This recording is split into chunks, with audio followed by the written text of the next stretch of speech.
ಆಷಾಢ ಮಾಸ ಅಂತ ಹೇಳಿದ್ರೇ ನಾವು ದೇವರನ್ನ ಒಂದು ಆರಾಧನೆ ಮಾಡುವಂಥ ಮಾಸ ಅಂತ ಹೇಳ್ಬೋದು. ಅದರಲ್ಲೂ ವಿಶೇಷವಾಗಿ ಅಮ್ಮನವರಿಗೆ ನಿಂಬೆಹಣ್ಣಿನ ದೀಪವನ್ನು ಹಚ್ಚೋದ್ರಿಂದ ನಮ್ಮ ಕಷ್ಟಗಳೆಲ್ಲವೂ ಕೂಡ ಪರಿಹಾರ ಆಗುತ್ತೆ. ಹಾಗೆ ನೀವೇನೇ ಒಂದು ಸಂಕಲ್ಪದ ಮೇಲೆ ನಿಂಬೆಹಣ್ಣಿನ ದೀಪವನ್ನು ಆಷಾಢದಲ್ಲಿ ಬರುವಂಥ ಶುಕ್ರವಾರದ ದಿನಗಳಲ್ಲಿ ಹಚ್ಚೋದ್ರಿಂದ ನೀವು ಏನು ಸಂಕಲ್ಪ ಮಾಡ್ಕೊಂಡಿರ್ತೀರ ಅದು ಖಡಾಖಂಡಿತವಾಗಿ ನೆರವೇರುತ್ತೆ. ಹಾಗೆ ನನ್ನ ಜೀವನದಲ್ಲೂ ಕೂಡ ನಾನು ಏನು ಅಂದ್ಕೊಂಡಿದ್ದೆ ಅದು ಆಗಿದೆ. ಹಾಗಾಗಿ ನಾನು ಈ ಸರಿನೂ ಕೂಡ ಹಚ್ತಾ ಇದ್ದೀನಿ. ಹಾಗೆ ನಿಂಬೆಹಣ್ಣು ದೀಪವನ್ನು ಹಚ್ಚುವಾಗ ಕೆಲವೊಂದು ಕೆಲಸಗಳನ್ನು ನಾವು ಮಾಡಬಾರ್ದು, ಹಾಗೆ ಕೆಲವೊಂದನ್ನು ಮಾಡಬೇಕು. ಯಾವುದು ಮಾಡಬೇಕು ಮಾಡಬಾರ್ದು ಅನ್ನೋದೆಲ್ಲ ನನ್ನನ್ನು ಹಿಂದಿನ ವೀಡಿಯೋದಲ್ಲಿ ಹಾಕಿದ್ದೀನಿ. ಆಸಕ್ತಿ ಇರುವಂಥವ್ರು ದಯವಿಟ್ಟು ಚೆಕ್ ಮಾಡಿ. ಇನ್ನು ಈ ವಿಡಿಯೋದಲ್ಲಿ ನಿಂಬೆಹಣ್ಣಿನ ದೀಪವನ್ನು ಹೇಗೆ ತಯಾರಿ ಮಾಡ್ಕೊಂಡು ಹೋಗಿ ಹಚ್ಚಬೇಕು ಅನ್ನೋದನ್ನು ತೋರಿಸ್ತೀನಿ. ಬನ್ನಿ ವಿಡಿಯೋನ ನೋಡೋಣ. ಮೊದಲಿಗೆ ನಾನಿಲ್ಲಿ 5 ನಿಂಬೆಹಣ್ಣನ್ನು ತಗೊಂಡಿದ್ದೀನಿ. ನಾನು ಹಳೆ ವೀಡಿಯೋದಲ್ಲಿ ಹೇಳಿರೋ ಹಾಗೆ ನೀವು 9 ದೀಪವನ್ನು ಹಚ್ಚಬೇಕಾಗತ್ತೆ. ಸೊ ನೋಡಿ, ಅದಕ್ಕೆ ನಾನಿಲ್ಲಿ ಒಂದು ಹಾಳೆಯ ತಟ್ಟೆಯನ್ನು ತಗೊಂಡಿದ್ದೀನಿ, ಅಥವಾ ನೀವು ಯಾವ್ದಾದ್ರು ಮನೇಲಿರೋ ತಟ್ಟೆನ ತೊಗೊಂಡು ಹೋಗ್ಬೋದು. ಬಟ್ ಅದನ್ನು ಹಾಗೆ ಇಟ್ಟು ಬರೋದಕ್ಕೆ ಸರಿ ಅನಿಸಲ್ಲ. ಹಾಗಾಗಿ ನಾನು ಹಾಳೆ ತಟ್ಟೆ ತೊಗೊಂಡಿರೋದ್ರಿಂದ ಅದನ್ನು ಅಲ್ಲಿಯೇ ಇಟ್ಟು ಬರೋದಕ್ಕೆ ನಮಗೆ ಅನುಕೂಲ ಆಗುತ್ತೆ. ಸೊ ನೋಡಿ, ಈ ರೀತಿ ನಿಂಬೆಹಣ್ಣನ್ನು ನಾನು ತೊಳೆದು ನೀಟ್ ಮಾಡಿ ಇಟ್ಕೊಂಡಿದ್ದೀನಿ. ಅದನ್ನೆಲ್ಲ ಈಗ ನಾನು ಕಟ್ ಮಾಡ್ತಾ ಬರ್ತೀನಿ. ನಿಂಬೆಹಣ್ಣನ್ನು ನೀವು ಚೂಸ್ ಮಾಡುವಾಗ ಸ್ವಲ್ಪ ಚೆನ್ನಾಗಿರೋ ಹಣ್ಣನ್ನು ತಗೊಳ್ಳಿ.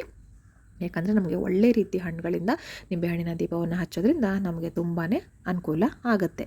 ಹೀಗೆ ಒಂದು ಹಣ್ಣನ್ನು 2 ಭಾಗಗಳನ್ನಾಗಿ ಮಾಡ್ಕೋಬೇಕಾಗತ್ತೆ ಚಾಕುವಿನ ಸಹಾಯದಿಂದ. ಅದು ಚಾಕು ಅಂತಂದರೆ ನಿಮ್ಮ ದೇವ್ರ ಮನೆಗೆ ಉಪಯೋಗ ಮಾಡುವಂಥ ಚಾಕುನ ಬಳಸ್ಕೊಳ್ಳಿ. ಅಡುಗೆ ಮನೆಯಲ್ಲಿ ಬಳಸುವಂಥ ಚಾಕುನ ಖಂಡಿತ ಉಪಯೋಗ ಮಾಡ್ಕೊಳ್ಬೇಡಿ. ಇಲ್ಲ ಅಂತ ಹೇಳಿದ್ರೆ ಒಂದು ಹೊಸದಾಗಿ ತಂದು ದೇವ್ರ ಮನೆಗೆ ಅಂತಲೇ ಇಟ್ಕೊಳ್ಳಿ. ನೀವು ಹೂವನ್ನ ಕಟ್ ಮಾಡೋದಕ್ಕೆ ಅಥವಾ ಬೇರೆ ಏನೋ ಒಂದು ವಸ್ತುಗಳನ್ನು ಕಟ್ ಮಾಡೋದಕ್ಕೆ ದೇವ್ರ ಮನೆಯಲ್ಲಿ ನಿಮಗೆ ಉಪಯೋಗ ಆಗುತ್ತೆ. ನೋಡಿ, ಈ ರೀತಿ ಎಲ್ಲವನ್ನು ಕಟ್ ಮಾಡಿ ಇಟ್ಕೊಳ್ತಾ ಇದ್ದೀನಿ. ಸೊ ಒಂದು ಪೀಸಲ್ಲಿ ಎಕ್ಸ್ಟ್ರಾ ಬಂದಿರುತ್ತೆ, ಯಾಕಂದರೆ 9 ಹಚ್ಚೋದ್ರಿಂದ 5 ಹಣ್ಣಿಂದ 10 ಹೋಳುಗಳು ಬರುತ್ತೆ. ಒಂದು ನಾನಿಲ್ಲಿ ಎಕ್ಸ್ಟ್ರಾ ಇಟ್ಟಿರ್ತೀನಿ.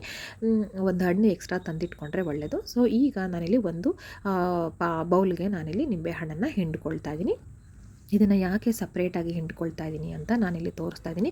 ಹಾಗೆ ನಾನು ಇದೇನು ತಯಾರಿ ಮಾಡ್ಕೊಳ್ತಾ ಇದ್ದೀನಿ ಇದೆಲ್ಲವನ್ನು ನಾನು ಮನೆಯಲ್ಲೇ ತಯಾರಿ ಮಾಡ್ಕೊಂಡು ಹೋಗ್ತಾ ಇದ್ದೀನಿ. ಶುದ್ಧವಾಗಿ ಸ್ನಾನವನ್ನು ಮಾಡಿಕೊಂಡು ತೊಳೆದಿರೋ ಬಟ್ಟೆನ ಹಾಕ್ಕೊಂಡು ನಾನು ಎಲ್ಲವನ್ನು ರೆಡಿ ಮಾಡ್ಕೊಳ್ತಾ ಇದ್ದೀನಿ. ದೇವಸ್ಥಾನದಲ್ಲಿ ಹೋಗಿ ಕೂಡ ಮಾಡ್ಬೋದು, ಬಟ್ ಈ ಟೈಮಲ್ಲಿ ತುಂಬಾ ರಶ್ ಇರುತ್ತೆ. ನಮ್ಮ ಥರನೇ ಸಾವಿರಾರು ಜನ ಹಚ್ಚೋಕ್ಕೆ ಬಂದಿರ್ತಾರೆ. ನಾವು ಮಾಡೋದ್ರಿಂದ ಅಲ್ಲಿ ಹೋಗಿ ಕೂತ್ಕೊಂಡು ಅವ್ರಿಗೂ ತೊಂದರೆ ಆಗಬಾರ್ದು, ಬೇಗ ಬೇಗ ಆಗಬೇಕು ಅನ್ನೋ ಕಾರಣಕ್ಕೆ ನಾನು ಮನೆಯಲ್ಲೇ ರೆಡಿ ಮಾಡ್ಕೊಳ್ತೀನಿ. ಈ ರೀತಿ ನಿಂಬೆಹಣ್ಣಿನ ರಸವನ್ನು ಒಂದು ಡಬ್ಬಿನಲ್ಲಿ ಹಾಕ್ಕೊಳ್ಳಿ. ಇದು ಯಾಕೆ ಅಂತ ಹೇಳ್ತೀನಿ ನಾನು ಮುಂದೆ. ಸೊ ನೋಡಿ, ಈ ರೀತಿ ಹಿಂಡ್ಕೊಂಡು ಅದನ್ನು ಪೂರ್ತಿ ಆ ಪಲ್ಪೆಲೆ ಏನಿರುತ್ತೆ ಆದಷ್ಟು ರಿಮೂವ್ ಮಾಡಿ ಈ ರೀತಿ ಒಂದು ಒಳಗಡೆ ದೀಪ ಹಚ್ಚಬೇಕಲ್ವ, ಎಣ್ಣೆ ಹಾಕೋದಕ್ಕೆ ನಮ್ಗೆ ಅನುಕೂಲ ಆಗಬೇಕು. ಪಲ್ಪ್ನೆಲ್ಲ ಫುಲ್ಲು ಫೋಲ್ಡ್ ಮಾಡಿ ಈ ರೀತಿ ರೆಡಿ ಮಾಡಿ ಇಟ್ಕೊಳ್ಳಿ. ಹಣ್ಣು ಚೆನ್ನಾಗಿ ಇರಬೇಕು. ಸೊ ನೋಡಿ, ಇದೇ ರೀತಿ ಎಲ್ಲ ಹಣ್ಣನ್ನು ಮಾಡ್ಕೊಳ್ತಾ ಇದ್ದೀನಿ. ಹೀಗೆ ಮಾಡುವಾಗ ಏನಾಯಿತು ಅಂದರೆ ಒಂದು ಹಣ್ಣು ಹಾಳಾಗಿಬಿಟ್ಟಿತ್ತು. ನೋಡಿ, ನಾವು ಈ ರೀತಿ ಕಾಯಿ ಸಿಪ್ಪೆ ಏನಿದೆ ಅದು ತೂತ ಆಗಿಬಿಟ್ಟಿತ್ತು. ಈ ರೀತಿ ಹಣ್ಣುಗಳನ್ನ ಖಂಡಿತ ನೀವು ಬಳಸಿ ದೀಪವನ್ನು ಹಚ್ಚಬೇಡಿ, ಖಂಡಿತ ಒಳ್ಳೆಯದಲ್ಲ. ಸ್ವಲ್ಪ ಆಗಿದ್ರೂ ಕೂಡ ದಯವಿಟ್ಟು ಅದನ್ನು ತೆಗೆದು ಹಾಕಬೇಡಿ. ಅದನ್ನು ಯಾವುದೇ ಕಾರಣಕ್ಕೂ ಉಪಯೋಗ ಮಾಡಬೇಡಿ. ಕೆಲವು ಹಣ್ಣುಗಳು ಜಾಸ್ತಿ ಹಣ್ಣಾಗಿಬಿಟ್ಟಿರುತ್ತೆ, ಅಥವಾ ಕೆಲವುದು ತುಂಬ ಕಾಯಿ ಇದ್ದಾಗ ನೀವು ಹಿಂಗೆ ಫೋಲ್ಡ್ ಮಾಡುವಾಗ ಕಟ್ಟಾಗೋ ಚಾನ್ಸಸ್ ಇರುತ್ತೆ. ಹಾಗಾಗಿ ನಿಮ್ಗೆ ಅನುಭವ ಇಲ್ಲ ಅಂದರೆ ಸ್ಮೂತಾಗಿ ಸೈಡ್ ಎಡ್ಜಸ್ಸಿಂದ ಈ ರೀತಿ ನಿಧಾನಕ್ಕೆ ಫೋಲ್ಡ್ ಮಾಡ್ಕೊಂಡು ಬನ್ನಿ. ಆಗ ಆ ಹಣ್ಣು ಕಟ್ಟಾಗೋದಿಲ್ಲ. ಹಾಗೆ ರಸವನ್ನು ಹಿಂಡುವಾಗ ನಿಧಾನಕ್ಕೆ ಹಿಂಡಿ. ಹಾಗೆ ನಾನು ಆಗಲೇ ಹೇಳ್ದಂಗೆ ಈ ರಸವನ್ನು ನೀವು ಯಾವುದೇ ಕಾರಣಕ್ಕೂ ನಿಮ್ಮ ಅಡುಗೆಗೆ ಉಪಯೋಗಿಸೋದಾಗಲಿ ಅಥವಾ ಬೇರೆ ಏನಕ್ಕೂ ಉಪಯೋಗಿಸೋದಾಗಲಿ ಖಂಡಿತ ಮಾಡಬೇಡಿ. ಇದನ್ನು ನೀವು ಯಾವ ದೇವಸ್ಥಾನದಲ್ಲಿ ಹಚ್ತೀರಲ್ವ ಅಲ್ಲೇ ತೊಗೊಂಡೋಗಿ ಅಲ್ಲಿ ನಿಂಬೆಹಣ್ಣಿನ ರಸವನ್ನು ಹಾಕೋದಕ್ಕೆ ಜಾಗ ಇರುತ್ತೆ, ಅಲ್ಲಿ ಹಾಕಿ ಬನ್ನಿ. ಅಕಸ್ಮಾತ್ ಇಲ್ಲ ಅಂದರೆ ಸಾಮಾನ್ಯವಾಗಿ ನೋಡಿ ಅಕ್ಕಪಕ್ಕ ಎಲ್ಲರೂ ಹೇಗೆ ಮಾಡ್ತಿರ್ತಾರೆ ಅದೇ ರೀತಿ ಮಾಡಿ. ನಿಮ್ಮ ಉಪಯೋಗಕ್ಕೆ ಖಂಡಿತ ಬಳಸ್ಕೊಳ್ಬೇಡಿ. ನಿಂಬೆಹಣ್ಣಿನ ದೀಪ ಅಂದರೆ ಪೂರ್ತಿ ಆ ತಾಯಿಗೆ ನಾವು ಸಮರ್ಪಣೆ ಮಾಡಬೇಕಾಗುತ್ತೆ. ಇನ್ನು ಅಲ್ಲೆಲ್ಲ ಕೊಳಕಾಗುತ್ತೆ ಅಂತ ಕೆಲವು ದೇವಸ್ಥಾನದಲ್ಲಿ ಅಲೋ ಮಾಡೋದಿಲ್ಲ ಅಂತಂದರೆ ನಿಮ್ಮ ಮನೆ ಹತ್ತಿರ ಯಾರಾದರೂ ಗಿಡಗಳಿಗೆ, ಅಂದರೆ ಯಾರೂ ತುಳಿಬಾರ್ದು, ಶುದ್ಧವಾದ ಜಾಗದಲ್ಲಿ ಗಿಡಗಳ ಬಳಿ ಹಾಕ್ಬಿಡಿ, ಏನೂ ಸಮಸ್ಯೆ ಇಲ್ಲ. ನೋಡಿ, ಹೀಗೆ ನಾನು ಎಲ್ಲ ರಸವನ್ನು ಪೂರ್ತಿಯಾಗಿ ಹಿಂಡ್ಕೊಳ್ತಾ ಇದ್ದೀನಿ. ನೋಡಿದ್ರಲ್ವ, ಸ್ಮೂತಾಗಿ ಮಾಡ್ಕೊಳ್ಳಿ. ಕೆಲವು ಕಾಯಿ ಇರುತ್ತಲ್ಲ ಹಾಗಾಗಿ ಕಟ್ಟಾಗಿಬಿಡುತ್ತೆ, ಕೆಲವೊಂದು ಓವರ್ ಹಣ್ಣಾಗಿರುತ್ತಲ್ಲ ಅದು ಕೂಡ ಚರ್ಮ ಬೇಗ ಕಟ್ಟಾಗುತ್ತೆ. ನೋಡಿಕೊಂಡು ಸ್ಮೂತಾಗಿ ನಿಧಾನಕ್ಕೆ ಮಾಡ್ಕೊಳ್ಳಿ. ಯಾವುದಕ್ಕೂ ನೀವು 1-2 ಹಣ್ಣು ಎಕ್ಸ್ಟ್ರಾ ತಂದಿಟ್ಕೊಂಡ್ರೆ ಉತ್ತಮ ಆಗುತ್ತೆ. ನೋಡಿ, ನಾನು ಎಲ್ಲವನ್ನು ರೆಡಿ ಮಾಡ್ಕೊಂಡಿದ್ದೀನಿ. ನೋಡಿದ್ರಲ್ವ, ಎಲ್ಲವನ್ನು ನೀಟಾಗಿ ರೆಡಿ ಮಾಡ್ಕೊಂಡಿದ್ದೀನಿ. ಯಾವ ಹಣ್ಣು ಕೂಡ ಕಟ್ಟಾಗಿಲ್ಲ. ಈ ಹಣ್ಣು ಮಾತ್ರ ನೋಡಿ, ಒಂದು ಹೋಳು ಮಾತ್ರ ಈ ರೀತಿ ಕಟ್ಟಾಯಿತು. ಇದನ್ನು ನಾನು ತೆಗೆದು ಹಾಕ್ಬಿಡ್ತೀನಿ. ಇದು ಯಾವುದೇ ಕಾರಣಕ್ಕೂ ಉಪಯೋಗಕ್ಕೆ ಬರೋದಿಲ್ಲ. ಸೊ ಈ ರಸವನ್ನು ಕೂಡ ನಾನು ಕ್ಯಾರಿ ಮಾಡ್ತೀನಿ, ಡಬ್ಬವನ್ನು ಮುಚ್ಚಳವನ್ನು ಹಾಕಿ. ಸೊ ಈಗ ನಾನು ಇನ್ನೇನು ತೊಗೊಳ್ತೀನಿ ಅಂದರೆ ಅರಿಶಿನ ಕುಂಕುಮ ಎರಡನ್ನೂ ಕೂಡ ನಾನು ತೊಗೊಂಡು ಹೋಗ್ತೀನಿ. ದೇವಸ್ಥಾನಕ್ಕೆ ಹೋಗಿ ನನಗೆ ರೆಡಿ ಮಾಡ್ಕೊಳ್ತಾ ಇದ್ದೀನಿ ಅಷ್ಟೇ ಅಲ್ವಾ. ಸೊ ಅರಿಶಿನ ಕುಂಕುಮವನ್ನು ಒಂದು ಪುಟ್ಟು ಡಬ್ಬಿಗೆ ಹಾಕ್ಕೊಂಡು ತೊಗೊಂಡು ಹೋಗ್ತೀನಿ. ತುಂಬಾ ಒಳ್ಳೆಯದು.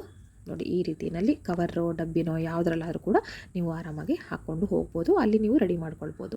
ಹಾಗೆ ಅದ್ರ ಜೊತೆಗೆ ನೀವು ಹೂಗಳನ್ನ ಕೂಡ ತೊಗೊಂಡು ಹೋಗಬೇಕಾಗತ್ತೆ. ಸೇವಂತಿಗೆ, ಗುಲಾಬಿ ಯಾವುದಾದ್ರು ಹೂ ಆದರೂ ಕೂಡ ತೊಗೊಂಡು ಹೋಗಬೇಕಾಗತ್ತೆ. ಹಾಗೆ ಅದ್ರ ಜೊತೆಗೆ ಹೂ ಬತ್ತಿ ಅಥವಾ ಎಣ್ಣೆನಲ್ಲಿ ನೆನೆಸಿರುವಂತಹ ಬತ್ತಿ ಒಟ್ಟಿನಲ್ಲಿ ಹಚ್ಚೋದಕ್ಕೆ ಏನು ಬೇಕಲ್ವ ಅಲ್ಲಿ ಅದನ್ನು ಕೂಡ ನೀವು ಕ್ಯಾರಿ ಮಾಡಬೇಕಾಗತ್ತೆ. ನಿಮ್ಗೆ ಯಾವ್ದು ಅನುಕೂಲನೋ ಅದನ್ನು ತೊಗೊಳ್ಳಿ. ನಾನು ಇದು ಮತ್ತು ಅದು ಎರಡನ್ನೂ ತೊಗೊಂಡಿದ್ದೆ, ನನಗೆ ಅನುಕೂಲ ಹಾಗೆ ನಾನು ಹಚ್ಕೊಂಡೆ. ಅದಾದ ನಂತರ ನಾನಿಲ್ಲಿ ಅಕ್ಷತೆಯನ್ನು ಕೂಡ ಮಂತ್ರಾಕ್ಷತೆಯನ್ನು ಕೂಡ ಇಲ್ಲಿ ತೊಗೊಂಡು ಹೋಗ್ತಾ ಇದ್ದೀನಿ.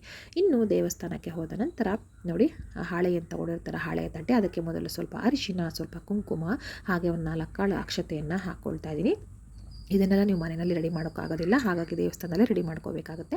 ಅದಾದ ನಂತರ ನೀವು ಒಂದು ಸ್ವಲ್ಪ ಹೂವನ್ನು ಹಾಕಬೇಕಾಗುತ್ತೆ. ಅದಾದಮೇಲೆ ನೀವು ನಿಂಬೆಹಣ್ಣು ಏನು ರೆಡಿ ಮಾಡಿ ಇಟ್ಕೊಂಡಿರ್ತೀರಲ್ವ ಅದನ್ನೆಲ್ಲವನ್ನು ತಟ್ಟೆನಲ್ಲಿ ನೀಟಾಗಿ ಜೋಡಿಸ್ಕೋಬೇಕಾಗುತ್ತೆ. 9 ಲೆಕ್ಕ ಸರಿಯಾಗಿ ನೀವು ನೆನಪಿಟ್ಕೊಂಡು ತೊಗೊಂಡು ಹೋಗಿರಿ, ಅದನ್ನು ನೀಟಾಗಿ ಜೋಡಿಸ್ಕೋಬೇಕಾಗುತ್ತೆ. ನೋಡಿ ಈ ರೀತಿಯಾಗಿ ಅದರ ಅನುಕೂಲಕ್ಕೆ ಅಂದರೆ ಅಳತೆಗೆ ತಕ್ಕನಾಗಿ ನೀವು ತಟ್ಟೆ ತೊಗೋಬೇಕಾಗುತ್ತೆ.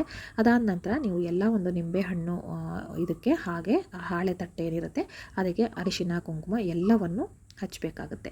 ನೋಡಿ ಪೂರ್ತಿಯಾಗಿ ತಟ್ಟೆ ಹಾಗೆ ನಿಂಬೆಹಣ್ಣಿನ ಹೋಳುಗಳಿಗೆ ಈ ರೀತಿ ನೀವು ಅರಿಶಿನ ಕುಂಕುಮವನ್ನು ಪೂರ್ತಿಯಾಗಿ ಹಚ್ಕೊಳ್ಳಿ. ಮನೆಯಲ್ಲೇ ಇದನ್ನು ಹಚ್ಕೊಂಡು ಬರಬಹುದು, ಆದರೆ ನಾವು ಕ್ಯಾರಿ ಮಾಡೋದ್ರಿಂದ ಅದೆಲ್ಲವೂ ಅಳಿಸೋಗೋದು ಸಾಧ್ಯತೆ ಬಹಳ ಇರುತ್ತೆ. ಹಾಗಾಗಿ ಅಷ್ಟೆಲ್ಲ ರೆಡಿ ಮಾಡಿಕೊಂಡ್ರೆ ನಮಗೆ ಮುಕ್ಕಾಲು ಕೆಲಸ ಮುಗ್ದ ಹಾಗಾಗುತ್ತೆ. ದೇವಸ್ಥಾನಕ್ಕೆ ಬಂದು ಈ ರೀತಿ ಅಲಂಕಾರವನ್ನು ಮಾಡಿಕೊಂಡ್ರೆ ಒಳ್ಳೆಯದು. ಹಾಗೆ ದೇವಸ್ಥಾನದಲ್ಲಿ ಕುತ್ಕೊಂಡು ಮಾಡೋದ್ರಿಂದ ಒಂಥರ ಒಂದು ಪಾಸಿಟಿವ್ ಎನರ್ಜಿ ಕೂಡ ಇರುತ್ತೆ. ಹಾಗಾಗಿ ಆಲ್ರೆಡಿ ಮುಕ್ಕಾಲು ಕೆಲಸ ಆಗಿರೋದ್ರಿಂದ ಟೈಮ್ ಸೇವಿಂಗ್ ಕೂಡ ಆಗುತ್ತೆ. ಅದಾದ ನಂತರ ನಾವಿಲ್ಲಿ ನಿಂಬೆಹಣ್ಣಿನ ದೀಪಕ್ಕೆ ತಟ್ಟೆಗೆ ಏನು ಮಾಡ್ತಾಯಿದ್ವಿ, ಹೂಗಳಿಂದ ಅಲಂಕಾರ ಮಾಡ್ಕೊಳ್ತಾ ಇದ್ದೀನಿ. ನಿಮ್ಗೆ ಹೇಗೆ ಬೇಕೋ ಹಾಗೆ ಮಾಡ್ಕೊಳ್ಳಿ. ಆ ನಂತರ ನಾನಿಲ್ಲಿ ಎಣ್ಣೆನ ಕೂಡ ತೊಗೊಂಡು ಬಂದಿದ್ದೆ, ಆ ದೀಪಕ್ಕೆ ಹಾಕುವಂಥ ಎಣ್ಣೆನ ಅದನ್ನು ಕೂಡ ಇಲ್ಲಿ ಹಾಕ್ಕೊಳ್ತೀನಿ. ತುಪ್ಪವನ್ನು ಕೂಡ ಬೇಕಾದರೆ ಹಾಕ್ಕೋಬೋದು. ನಾನು ಪ್ರತಿ ವರ್ಷ ಹೀಗೆ ಎಣ್ಣೆಯಿಂದನೇ ಹಚ್ತೀನಿ, ಎಲ್ಲೋ ಒಂದೊಂದು ದಿನಗಳು ಕೂಡ ಮಾತ್ರ ತುಪ್ಪದಿಂದ ಹಚ್ತೀನಿ. ಸೊ ಹಾಗಾಗಿ ನಾನು ಎಣ್ಣೆ ಏನು ತೊಗೊಂಬಂದಿದ್ದೆ ಅದನ್ನು ಪೂರ್ತಿಯಾಗಿ ಈ ಒಂದು ದೀಪಕ್ಕೆ ಏನು ರೆಡಿ ಮಾಡ್ತಿದ್ನಲ್ವ ಅದಕ್ಕೆ ಹಾಕ್ಕೊಳ್ತಾ ಇದ್ದೀನಿ.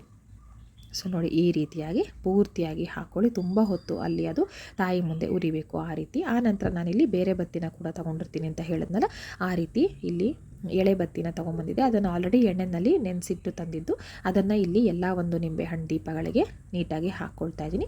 ಜೋಡಿ ಬತ್ತಿಗಳನ್ನ ಹಾಕಬೇಕು, ಒಂಟಿ ಬತ್ತಿಗಳನ್ನ ಯಾವುದೇ ಕಾರಣಕ್ಕೂ ಹಾಕಬಾರ್ದು. ನೆನಪಿರಲಿ, ಮರ್ತೋಯ್ತು ಅಥವಾ ತೊಗೊಂಡಿಲ್ಲ ಅಥವಾ ಮಿಸ್ ಆಯಿತು ಅನ್ನೋದೆಲ್ಲ ಖಂಡಿತ ಮಾಡಬೇಡಿ. ಜೋಡಿ ಬತ್ತಿಗಳನ್ನೇ ನೀವಿಲ್ಲಿ ತಪ್ಪದೆ ಹಾಕಬೇಕಾಗತ್ತೆ. ನೋಡಿ ಈ ರೀತಿಯಾಗಿ ಜೋಡಿಸ್ಕೊಂಡು ಆ ನಂತರ ನಾನಿಲ್ಲಿ ದೀಪವನ್ನು ಹಚ್ತಾ ಇದ್ದೀನಿ. ನೀವು ರಾಹು ಕಾಲದಲ್ಲೇ ಹಚ್ಚಬೇಕು, ಆವಾಗ ನಿಮಗೆ ತುಂಬ ಅಂದರೆ ತುಂಬ ನಿಮ್ಮ ಕಷ್ಟಗಳೇನಿರುತ್ತೆ ಅದೆಲ್ಲವೂ ಕೂಡ ಪರಿಹಾರ ಆಗುತ್ತೆ. ನಿಜವಾಗ್ಲೂ ಒಳ್ಳೆ ಮನಸ್ಸಿಂದ ಹಚ್ಚಿ, ಒಂದು ಕಷ್ಟಗಳೆಲ್ಲ ಪರಿಹಾರ ಆಗುತ್ತೆ. ನೀವು ಅಂದ್ಕೊಂಡಿರೋದು ನಿಜವಾಗ್ಲೂ ನೆರವೇರುತ್ತೆ. ನಾನಿಲ್ಲಿ ಬೆಂಕಿ ಕಡ್ಡಿಯಿಂದ ಹಚ್ಚಿ ಆ ನಂತರ ಎಣ್ಣೆ ಬತ್ತಿಯಿಂದನೇ ಹಚ್ತಾ ಇದ್ದೀನಿ. ನೋಡಿ ರೆಡಿ ಆಯಿತು.